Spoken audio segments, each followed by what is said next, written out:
రెడ్డి గారు, as we wind up, మీకు సమయం, మీకు ప్రెస్ మీట్కి టైం అయిపోతుంది. నైమ్ ఎపిసోడ్ చూసి మీరు షాక్ అయ్యారా? మీకు అంటే అంతకుముందు పూర్వం పరిచయం ఉండిందా మొత్తం ఎపిసోడ్ తోటి? అంత లేదు, కానీ ఇంత ఉంటుందని అనుకోలే.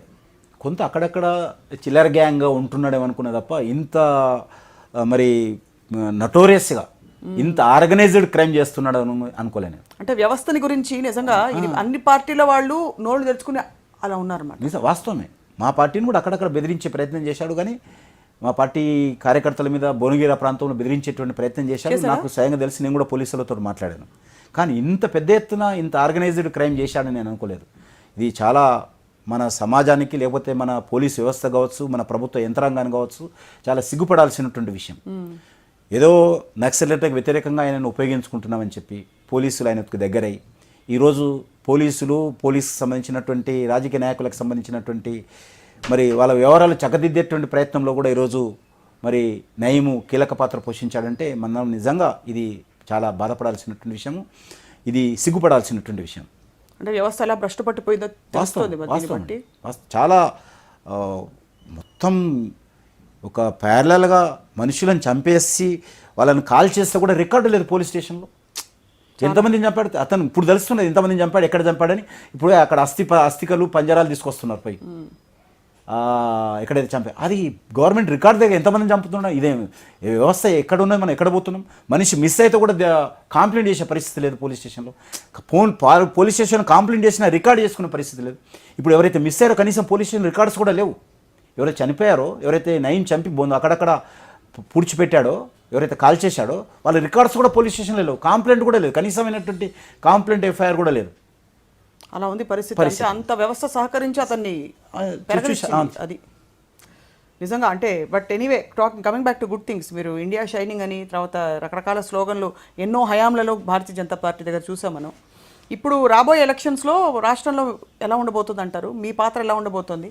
ఇంకా మీకు ఇంకొక 1 year పడుతుందండి క్లారిటీ రావడానికి తెలంగాణకు సంబంధించి. ఇంకా ముఖ్యమంత్రి గారు 2 bedroom స్కీమ్ ఏం చేయబోతున్నాడు? ఎందుకంటే నాకు తెలిసినంత వరకు ఈరోజు రాష్ట్రంలో ఆర్థికపరమైనటువంటి సంక్షోభం ఉంది, దివాలా తీసే పరిస్థితి ఉంది. అప్పులు పుట్టకపోతే అప్పుల కోసం ప్రయత్నం చేస్తున్నాను. భూములు అమ్మి ప్రభుత్వాన్ని నడపాలని చూస్తున్నాడు. భూములు కొనేవారు రాకపోతే, అప్పులు పుట్టకపోతే ఈయన అనుకున్నటువంటి ఏ స్కీమ్ కూడా పూర్తి కాదు. కాబట్టి ఎంత పన్నులు, ఒక దేశం ఒక పన్ను, పన్నులు ఎన్ని వేస్తారో ఇల్లు చూడాలి, ఎంత భూములు అమ్ముతాడో చూడాలి, ఎంత అప్పులు తెస్తాడో చూడాలి. ఇవన్నీ తెచ్చి ఎంత మేరకు ఆయన ఇచ్చినటువంటి ప్రజలకు ఇచ్చినటువంటి హామీ అమలు చేస్తాడో ఇంకొక సంవత్సరం అయితే మనకు అవగాహన వస్తుంది. సో వాళ్ళ పరిస్థితి బలహీన పడితే నెక్స్ట్ అందుకోవడానికి ఎవరున్నారంటారు?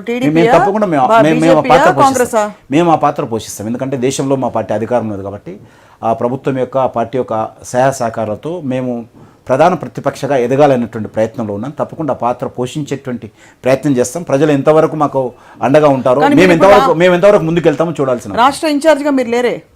ఇన్ఛార్జ్ పార్టీ కార్యకర్త అండి మేమందరం. ఎవరు ఇన్ఛార్జ్ అనేది కానీ బాధపడి ఉంటారు కిషన్ రెడ్డి గారు, మీరు ఆ ఇన్ఛార్జ్ పదవి నుంచి పక్కకు. మాది మా పార్టీలో 2.5 సంవత్సరాల టర్మ్. నేను ఇప్పటికి 7 సంవత్సరాలు ఉన్నాను. 3 సార్లు అధ్యక్షుడు వరుసగా, 2 సార్లు సమైక్య ఆంధ్రప్రదేశ్కి అధ్యక్షుడయ్యాను, ఒకసారి తెలంగాణకు అధ్యక్షుడయ్యాను.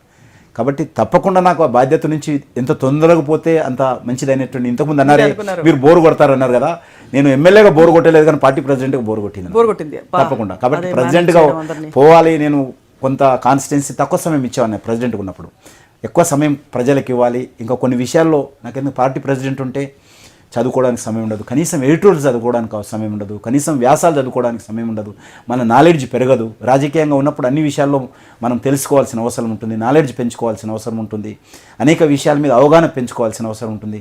ప్రెసిడెంట్గా ఉన్నప్పుడు అవన్నీ తగ్గినాయి నాకు. మళ్ళీ ప్రయత్నం చేస్తున్నాను. కొంత మీలాంటి మేధావులు రాసినటువంటి అన్ని చదువుకోవాలి, మాటలు వినాలి. మమ్మల్ని మేధావి వర్గాల్లో వేసేకండి కాదు, బట్